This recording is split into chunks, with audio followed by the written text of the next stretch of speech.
Sabe de uma coisa? Eu quero que você hoje, é o desejo do meu coração, eu creio que também está no desejo, é um desejo do coração de Deus. Que você não ouça essa palavra simplesmente para receber uma teoria bíblica a respeito do sofrimento. Eu quero que você aproveite, claro, cognitivamente esta mensagem e que você aprenda assim. Eu não quero, e penso que Deus também não quer, que você apenas procure aqui, quem sabe, uma doutrina a respeito de algumas coisas que você vai ouvir. Obviamente que eu também quero, e eu sei que Deus também quer que você aproveite dessa maneira. Mas que todos nós possamos ir um pouquinho além de tudo isso. Que todos nós, nesta noite, tenhamos uma experiência com o Deus da palavra e com a palavra de Deus. Assim, nós seremos alimentados no nosso psicológico, no nosso cognitivo e no nosso espiritual. Deus quer fazer uma obra completa aqui, em nome de Jesus. Sabe por quê? Quando você tem uma experiência com o Deus da palavra e com a palavra de Deus, a sua vida é transformada, e você vai sendo transformado também, de glória em glória, até que você alcance a estatura do varão perfeito, que é Cristo Jesus. E falar em experiência, nós vamos falar sobre um assunto que não é muito legal falar. Quando já fala assim, palavra sofrimento, vamos falar sobre sofrimento. Bom, mas apesar da gente não gostar de ouvir essa palavra sofrimento, é um assunto recorrente em nossas conversas. Diga-se não. Principalmente nesse momento pandêmico.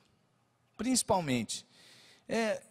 Nesse tempo, nós estamos sofrendo porque ficamos doentes, ou sofremos porque temos alguém próximo dentro de nossa própria casa, um parente, um amigo, em estado grave. Há muitos que estão sofrendo com a dura dor do luto. Difícil enfrentar essa dor, não é? Mas não tem os efeitos só diretos da pandemia.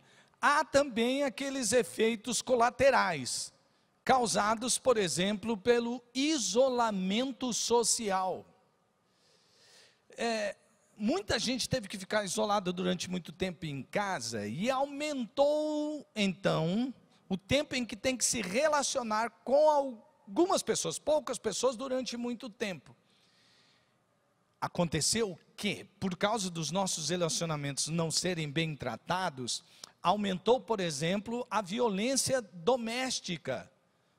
Aumentou o uso e o abuso de bebidas alcoólicas. Aumentou a tristeza por causa do isolamento social. Muitos entraram em profunda depressão e tem sido um momento complicado para muitas pessoas. É verdade. Então, a gente percebe, puxa, será que a gente tem que sofrer tanto assim? Bom, sofrimento não é exclusivo desse tempo, não é coisa exclusiva desse tempo, não é? O sofrimento é algo que ocorre na nossa vida quase que regularmente, para não dizer regularmente. E muitas vezes, por causa dele ser assim, algo constante, a gente pergunta, o porquê sofremos? Por vezes encontramos respostas do porquê. Às vezes o porquê está na famosa lei da semeadura. Fizemos escolhas erradas e colhemos por causa da escolha errada que nós fizemos. É o famoso quem semeia vento, colhe tempestade. Então aí a gente sabe o porquê. Algumas vezes não. Tem gente que diz assim, não fique perguntando o porquê do sofrimento, porque você não vai encontrar essa resposta, apesar de encontrarmos algumas vezes. Mas algumas pessoas dizem assim, pergunte para quê é melhor, porque quando você pergunta o para quê do sofrimento, você aprende com aquilo. Isso também é uma parte da verdade, sabe por quê? Quantas vezes você passou por um sofrimento e você aprendeu com aquilo? Talvez seja o maior aprendizado que você, ou os maiores aprendizados que você já teve na vida, foi em decorrência de um sofrimento. Você até chega a dizer assim: olha, antes de passar por isso, eu vi a vida de uma outra maneira. Agora, com o sofrimento, eu amadureci. Então, eu entendi o paraquê do sofrimento. Mas há algumas vezes na vida que a gente não entende nem o porquê e nem o paraquê do sofrimento. É ou não é verdade? Tem momento que você fez perguntas, você não descobriu o porquê e você não descobriu o paraquê. Há muito tempo atrás foi escrita uma carta ao povo hebreu, que havia se convertido à fé cristã e sofria muita, mas muita perseguição. A carta aos hebreus foi escrita exatamente para dar resposta a como enfrentar o sofrimento das prisões, das torturas e muitas mortes, sim, que eles passavam por causa da perseguição, sem perder a fé e a esperança, pois uma parcela daquela comunidade cristã já estava, abandonando a fé para não passarem mais por toda aquela perseguição.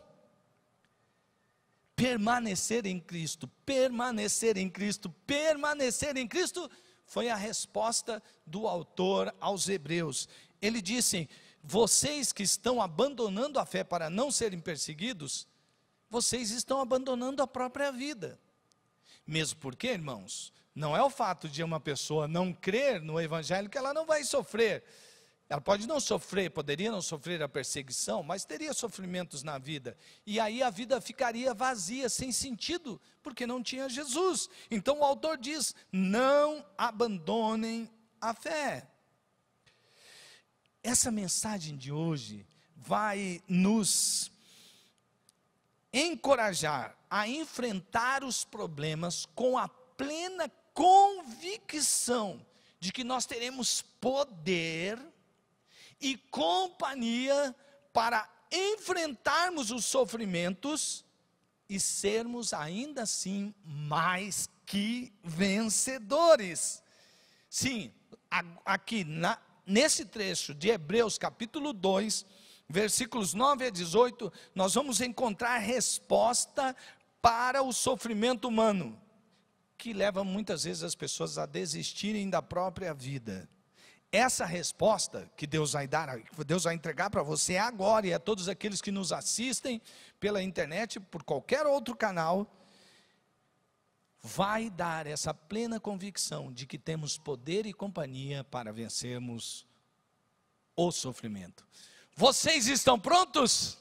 Estão prontos para essa experiência? Estão prontos para receber essa resposta de Deus? Então fique aí com o seu coração aberto.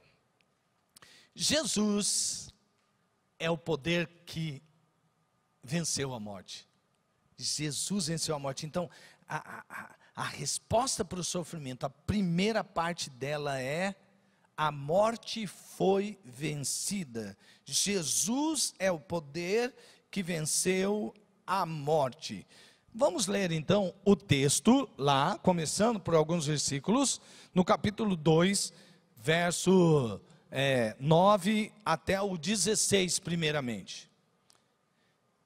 Vemos todavia aquele que por um pouco foi feito menor que os anjos, Jesus, coroado de honra e glória por ter sofrido a morte, para que, pela graça de Deus, em favor de todos, experimentasse a morte.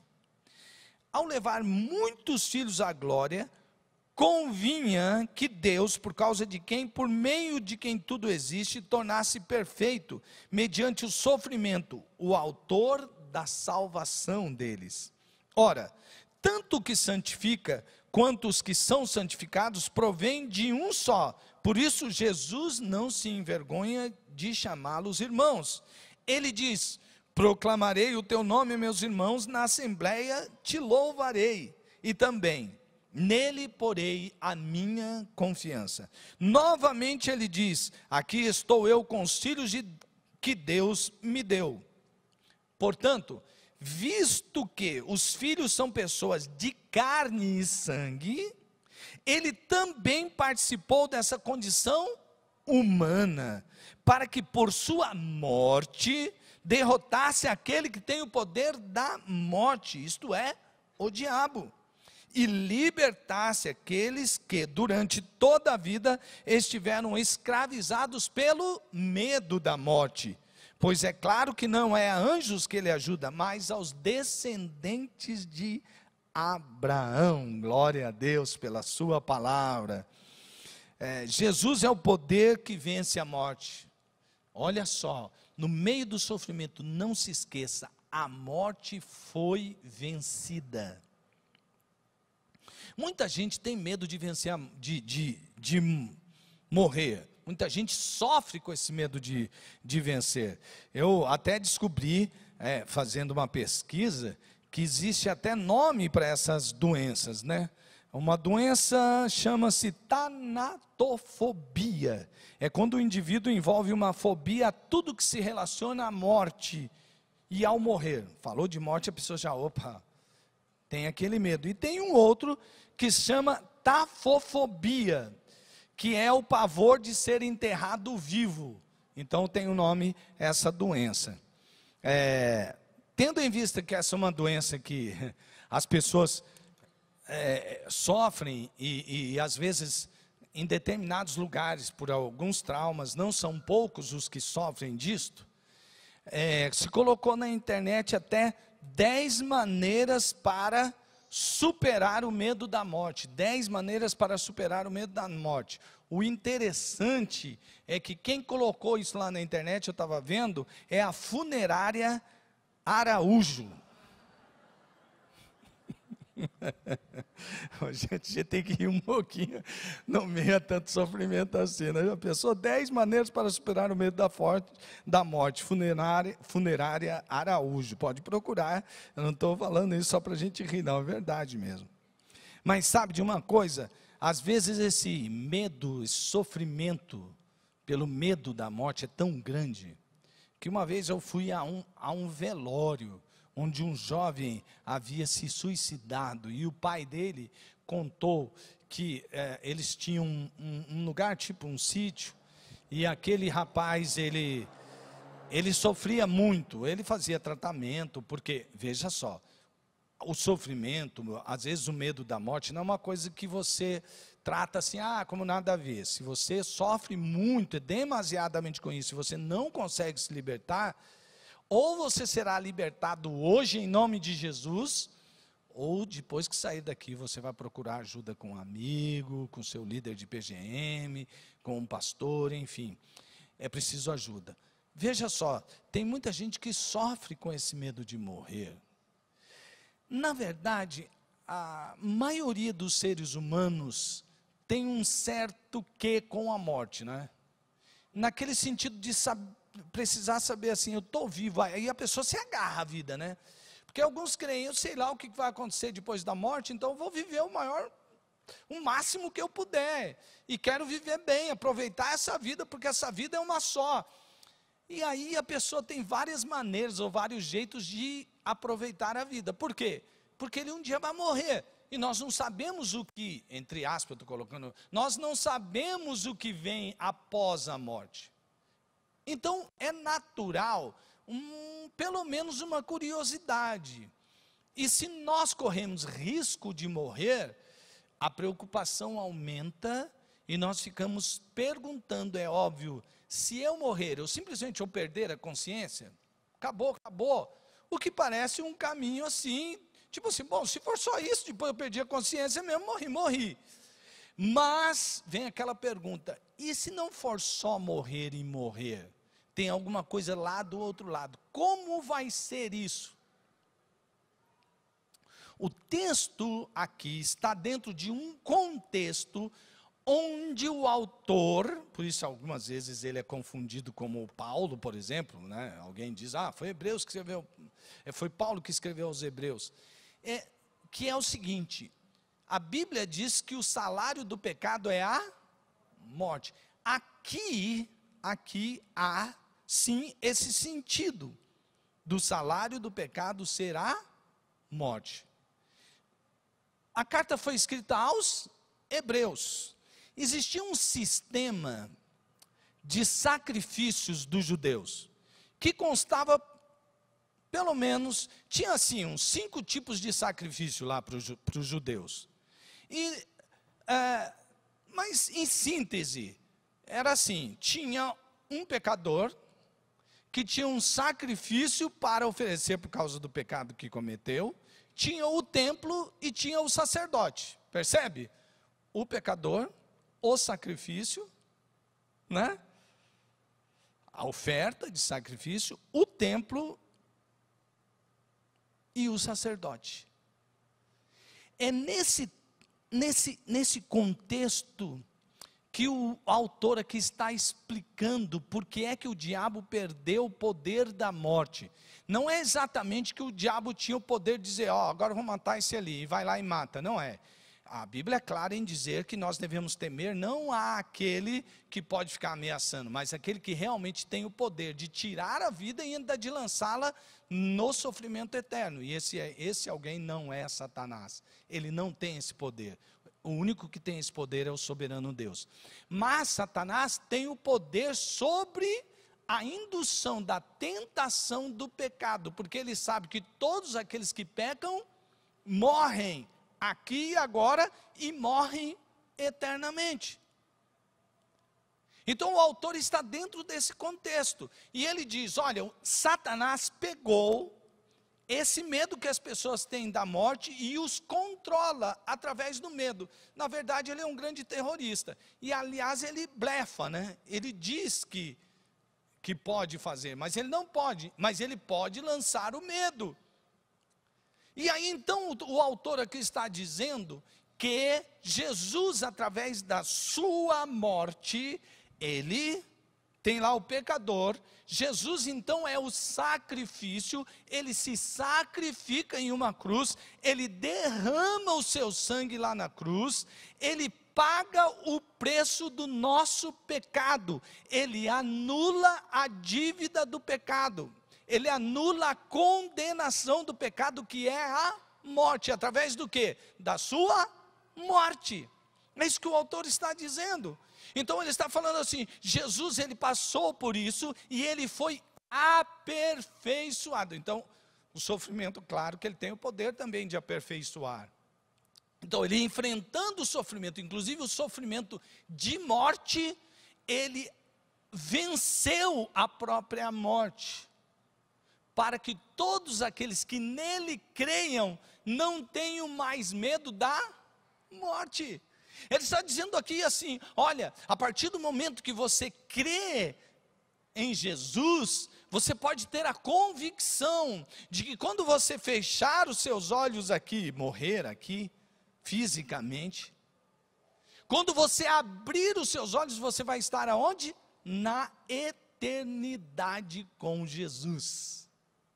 Então você não precisa temer a morte, você é aquele que foi alcançado por Jesus, e agora você pode ter a convicção de que a morte não é esse inimigo que vai tirar de você o relacionamento com Deus, que é com Jesus, através de Jesus, que é a própria vida. Nesse sentido, a morte para aqueles que creem em Jesus se torna apenas uma passagem desta vida para uma vida ainda melhor. E quando você fechar os olhos aqui, também acabou o tempo do sofrimento, porque você tem Jesus. Quem não tem Jesus irá para o sofrimento, vai continuar sofrendo.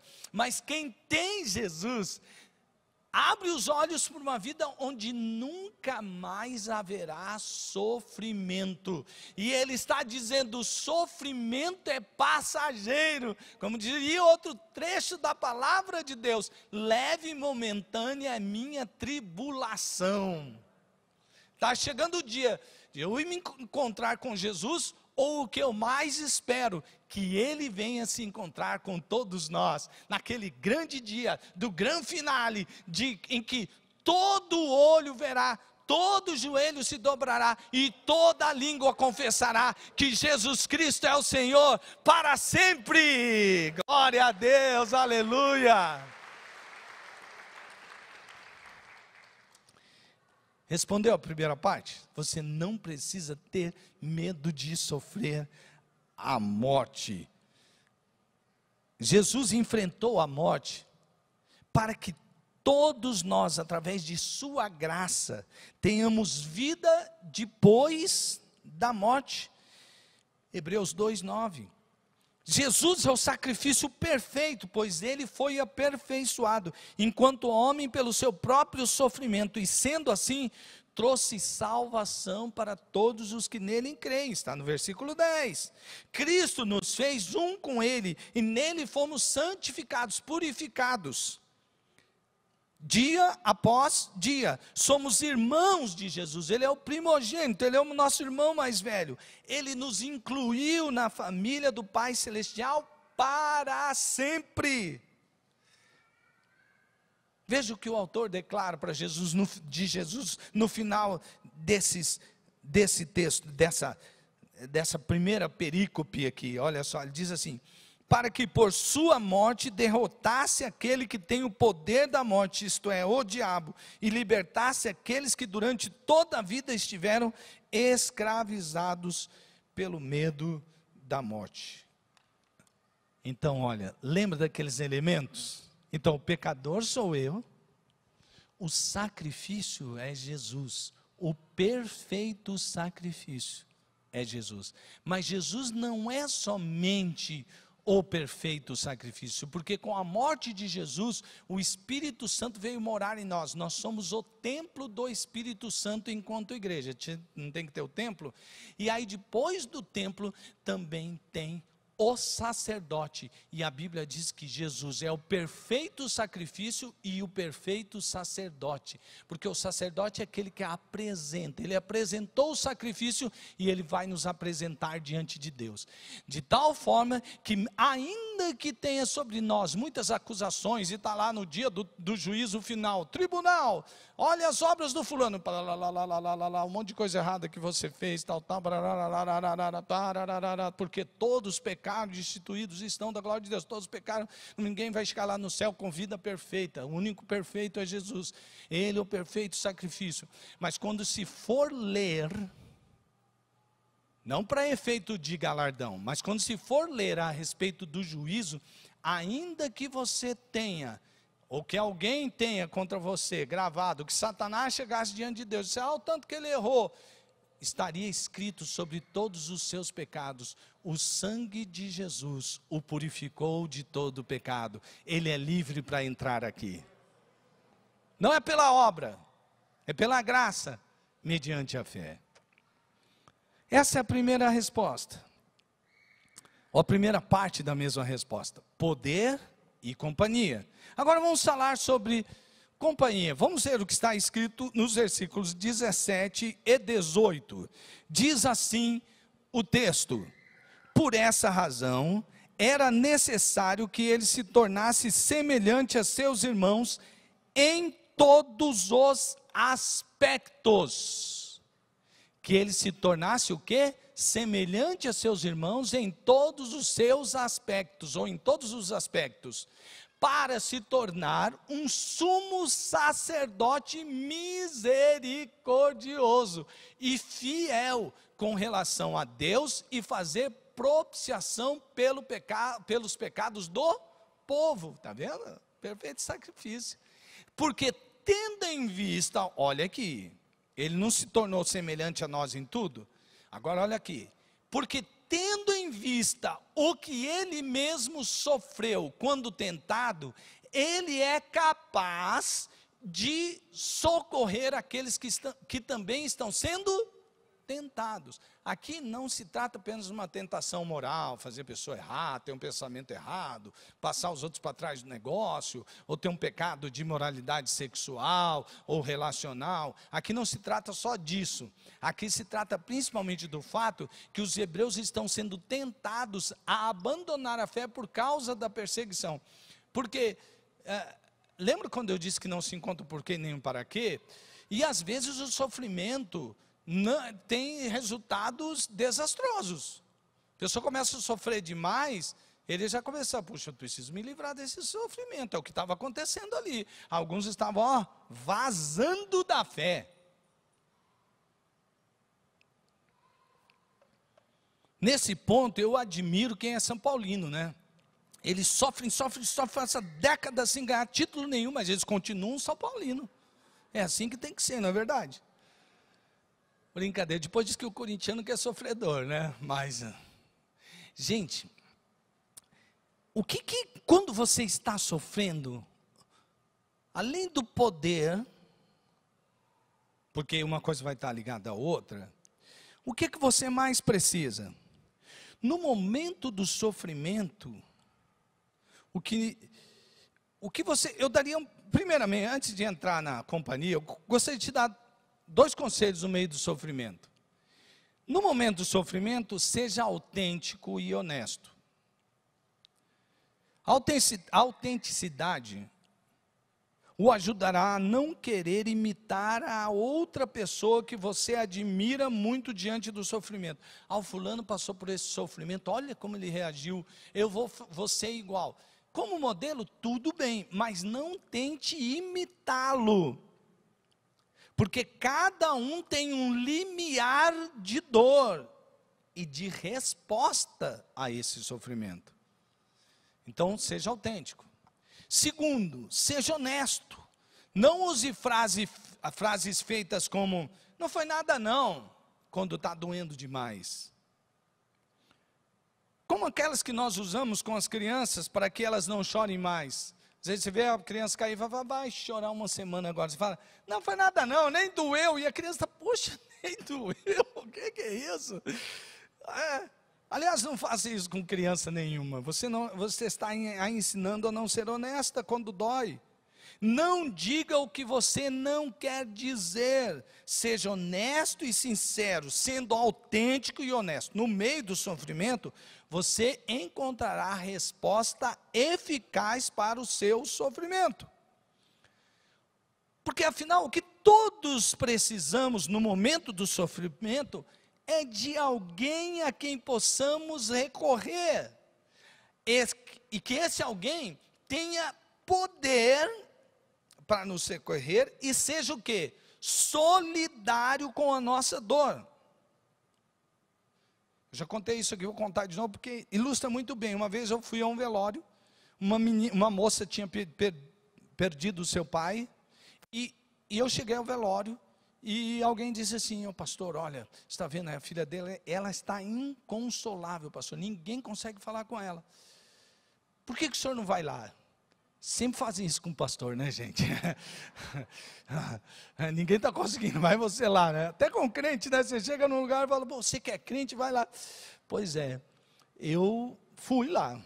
Falei, Espírito Santo, me ajuda. Cheguei para ela e falei assim, é duro perder o pai, né? Ela virou para mim assim, ainda sentiu uma certa revolta, o que é natural. Puxa vida, estava revoltada com aquela perda.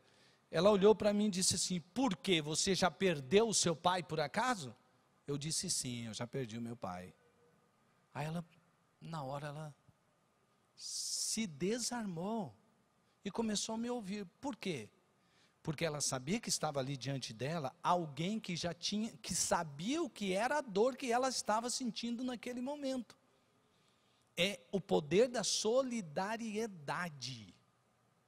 Então percebe aqui que nós precisamos. Eu estava lendo um artigo da neurociência, tentei dar uma resumida para vocês aqui. Olha só o que a neurociência diz. Nos últimos anos, pesquisas em neurociência sobre a rejeição e a exclusão social ou abandono social, demonstrou que a dor social ou emocional que sentimos em situações de exclusão e rejeição é processada pela mesma região neural que processa a dor física. Presta atenção nisso. A rejeição ativa exatamente o mesmo campo que processa no cérebro dores como queimaduras ou lesões. O fato de a espécie humana ser uma espécie essencialmente relacional pode ser em parte o motivo pelo qual existe essa sobreposição de 2 tipos, tão diferentes de dor, a dor física e a dor emocional, / social, em uma mesma região do cérebro. Fica firme aí, ó. Continua escutando, olha. Crianças muito pequenas, quando sofrem algum tipo de dor física, buscam imediatamente o apoio dos seus pais. Quanto mais estiverem distantes dos pais, maior é o nível de sofrimento. Atualmente, com o conhecimento que a neurociência adquiriu, com relação ao respeito ao circuito neural da dor da rejeição, pode-se supor que a criança, ao sofrer alguma dor física, busca não apenas aliviar a dor, mas também o conforto e a proximidade de sua mãe. E o mais interessante, a proximidade da mãe, de fato, atenua a dor física. Isso significa que não apenas remédios atuam em ambas as dores, também existem atenuantes sociais e relacionais. Em outras palavras, aquela cena clássica em que uma mãe beija a ferida de seu filho para passar a dor, realmente funciona. Bem como o abraço, o carinho, a atenção e o apoio. A rejeição afeta os seres humanos em uma variedade de âmbitos: emocional, cognitivo, comportamental e também neural. Com tantas implicações, a rejeição não poderia deixar de gerar uma enorme gama de respostas emocionais negativas. Sentir-se desamparado gera estresse, ansiedade, baixa autoestima, podendo chegar, inclusive, a ser um dos gatilhos para desencadear episódios depressivos. Então, quando criança lá estiver doendo, não fala não foi nada não, tá bom? Porque quero ver se você tomar um tombo e raspar o joelho, alguém chega para você e diz, não foi nada não. Porque tem gente que às vezes você tropeça nele, pede desculpa. Que desculpa? Você pode chutar os outros. É porque quando a dor é na gente, né? Seja solidário à dor. Então, quando sua criança passar por ele, vem cá, mamãe vai dar um beijo e vai sarar. Papai vai dar um beijo e vai sarar. Funciona melhor. Você viu?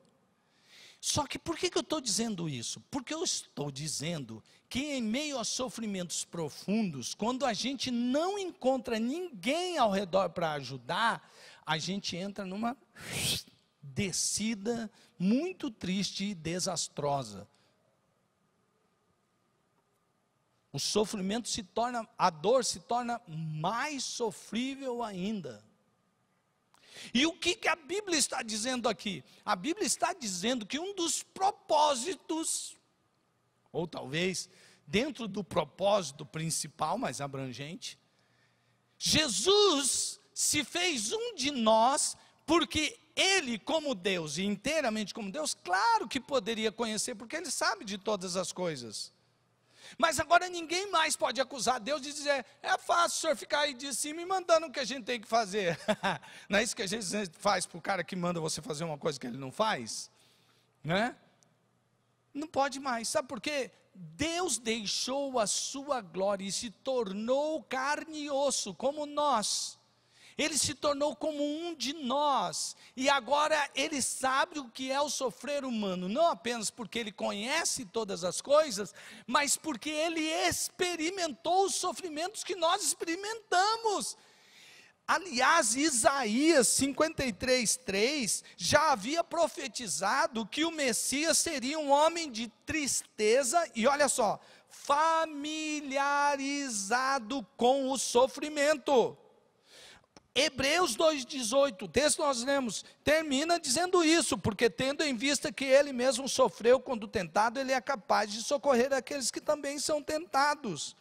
Quando você é tentado a desistir da própria vida, por causa do sofrimento, o Senhor Jesus está bem ao seu lado para dizer, eu estou aqui para socorrer.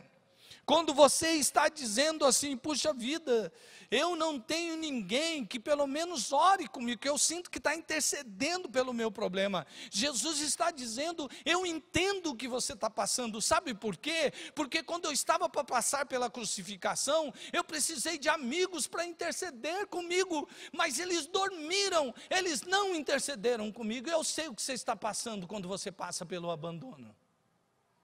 Eu sei o que você passa, porque muitas vezes a gente espera que amigos caminhem junto conosco fielmente, e eu também desejo ser fiel aos meus amigos, mas por vezes nós vemos aquele amigo que caminha com a gente, traindo a gente. A dor da traição é terrível para o ser humano, mas Jesus está dizendo para você agora, você que já foi traído, Ele está dizendo, olha, eu entendo o que você passa. Você tem um Judas na sua vida, eu primeiro tive o Judas na minha vida. Eu sei o que é ser traído por um amigo com um beijo. Quando você está passando por aquele momento de sofrimento terrível, da humilhação, talvez você sofreu muitas humilhações com palavras, e às vezes até lá dentro da sua casa, com violência física mesmo. Jesus não te abandonou naquele momento, mas Ele estava ali para dizer, eu sei o que você está passando, eu também sofri açoites, eu também fui castigado pela humilhação,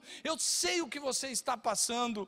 Quando você está passando por aquele momento que você sente que agora sim, ninguém mais está comigo, nem minha própria família, nem meu pai, nem minha mãe estão mais comigo, é aquela dor do abandono total e geral. Jesus está dizendo, eu sei o que você está passando, porque você sabe quando naquele momento eu disse lá na cruz, Deus meu, por que me abandonaste? Foi a pior dor que alguém poderia passar, porque eu tive que levar sobre mim o pecado de toda a humanidade, e foi duro a dor do abandono, foi duro enfrentar aquilo sozinho. Eu sei o que você está passando quando você passa por isso. Percebe como Jesus, quando se encarna, Ele encarna a sua própria vida, a sua própria existência. E agora você pode olhar para Ele e perceber, olha, Ele passou por isso. E sabe o que mais Jesus está dizendo? Não somente que você vai passar por isso e vai ter que sofrer por isso. Não, Jesus está dizendo para você, sabe por que eu passei por tudo isso? Porque eu tinha que passar e morrer por você, para que através da minha morte eu ressuscitasse e você em mim tivesse vida. E agora, em todos os momentos de sofrimento que você estiver passando, eu estarei lá com o meu poder e com a minha companhia para abençoar você, para que mesmo em meio do sofrimento você seja mais que vencedor, porque eu venci o mundo e vocês também podem vencer. Aleluia, glória a Deus. Jesus é maravilhoso. Você percebe? Você percebe? Em meio ao seu sofrimento, Jesus tem poder para te socorrer, e Ele é uma companhia constante. Ele nunca vai desamparar você. Dá vontade de cantar de novo aquela música, né? Bom, então por que a gente não canta? Vem para cá, equipe de música, e vamos cantar e louvar ao Senhor. Enquanto os irmãos chegam, eu quero dizer a você que talvez esteja ouvindo essa mensagem, alguém mandou um link para você, talvez eu mesmo, mandei um link para alguns amigos.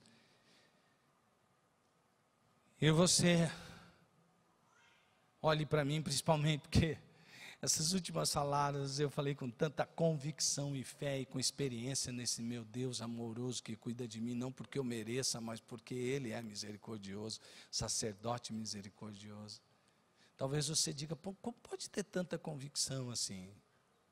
E eu quero dizer para você, que se você ainda tem aquele medo da morte terrível, não é um sentimento de preservação da vida, mais que isso, e você não tem certeza de onde vai depois que você morrer, eu quero convidar você a ter uma experiência com Jesus agora. Na onde você está, aqui ou na sua casa, ou em um outro lugar, não sei, Deus sabe. neste momento, olhe bem nos olhos de Jesus. Como que olha nos olhos de Jesus? Feche seus olhos, você vai olhar bem nos olhos de Jesus. E reconheça o seu medo, reconheça o seu pecado, reconheça o seu distanciamento, reconheça que você não está aguentando mais, reconheça que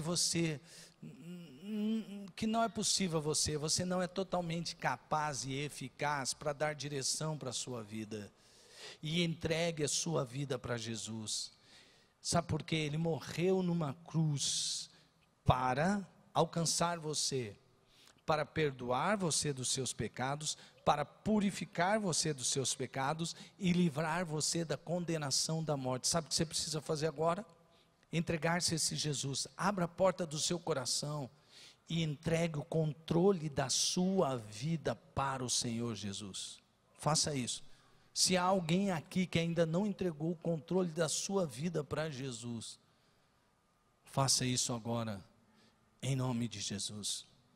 Se você está aqui e você quer entregar a sua vida para Jesus, com um simples gesto você vai estar dizendo, você está afirmando tudo isso que eu pedi para você fazer, que o Espírito Santo está convidando você para fazer. Se você está aqui nesta noite e precisa entregar a sua vida para Jesus, levante uma de suas mãos. Quantos aqui querem entregar sua vida para Jesus? Alguém aqui que não entregou? Não é um convite para você vir para essa igreja, não. É um convite para você deixar de controlar a sua vida e entregar o controle da sua vida para Jesus, para que você tenha essa experiência do encontro com Jesus. Se você quer entregar a sua vida para Jesus, levante uma das suas mãos. Há alguém aqui que ainda não fez isso? Faça agora em nome de Jesus. E Ele será sempre um Deus presente no meio do seu sofrimento, com poder, e será a sua companhia constante. Há alguém aqui que quer entregar sua vida para Jesus? Ou todos aqui já fizeram essa entrega? Se você não fez, levante a sua mão e diga: eu me entrego a Jesus, com esse simples gesto. E você que está me vendo aí, você também pode, mesmo que ninguém esteja te vendo, levantar a sua mão. E você pode também mandar um recadinho para nós no Fale Conosco, 30 41 44 44. E nós queremos ajudar você nessa sua entrega de vida a Jesus. Se você também está passando por um sofrimento muito grande e precisa de ajuda, entre em contato conosco também pelo mesmo canal, em nome de Jesus. Vamos ficar em pé, irmãos. Vamos cantar. Vamos louvar ao Senhor, o nosso Deus, maravilhoso Deus. Ele nunca nos deixou. Ele nunca nos deixou. Ele nunca nos deixou. Ele nunca nos deixará. E para sempre Ele estará conosco. Muito bem, você pode dizer assim: pastor, eu sou crente, já entreguei minha vida para Jesus, mas eu tenho muitos pensamentos, parece que eles vêm automaticamente, são tão negativos, e às vezes eu fico até com medo de morrer. Em nome de Jesus, enquanto nós estivermos cantando aqui, não permita que o diabo continue usando pensamentos negativos automáticos para deixar você sem fé, sem esperança, para deixar você para baixo ou depressivo. Nesse momento que nós estivermos cantando, você vai repreender a mentira do diabo na sua vida. Você vai repreender esse medo que você tem. Você tem poder, porque você está no poder do nome de Jesus. E você vai se apropriar de toda a vida que Jesus tem para você viver, em nome de Jesus. Goze na presença de Deus, essa companhia maravilhosa. Glória a Deus, aleluia, Senhor Jesus. Isso, ainda vamos que cantar. eu ande pelo vale da sombra da morte, o teu amor lança fora o medo. O amor de Deus lança fora o ainda medo. que eu me encontre pelo meio das tempestades da vida, tempestades, não sofrimentos, voltarei, pois perto estás. Isso. Eu não temerei,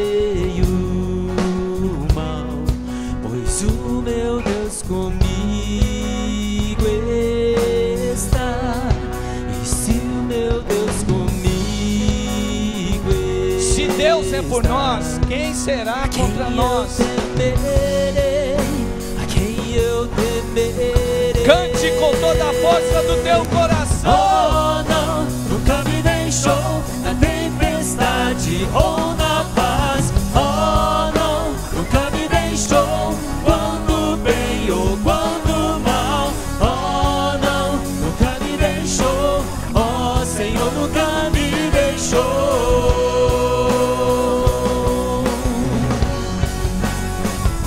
Eu posso ver a luz que está vindo ao coração que espera, incomparável, gloriosa luz. Ele está vindo, meu irmão. Mas haverá um fim, Está chegando. problemas, mas até este dia viverei sabendo que estás aqui. Ele está do seu lado sempre. Eu não temerei o mal, Por quê? pois o meu Deus comigo está. E se o meu Deus comigo está, a quem eu temerei, a quem eu temerei? Oh, não, nunca me deixou na tempestade ou na paz. Oh, não, nunca me deixou quando bem ou quando mal. Oh, não, nunca me deixou. Oh, Senhor, nunca me deixou.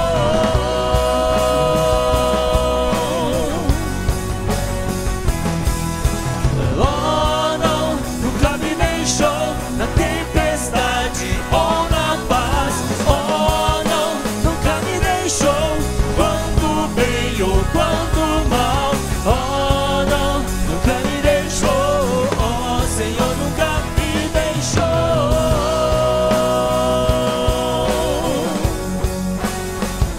Eu posso ver a luz que está vindo ao coração que espera, e haverá um fim aos problemas, mas até este dia Jesus está te voltando. louvarei, te louvarei.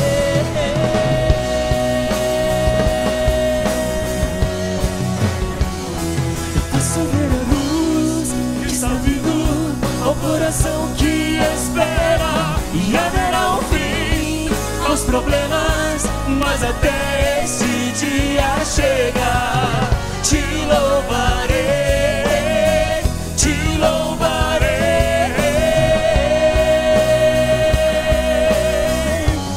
A igreja, oh, não. Cante com convicção. Oh, não. Quando bem ou quando mal. Oh, não, nunca me deixou. Oh, Senhor, nunca me deixou.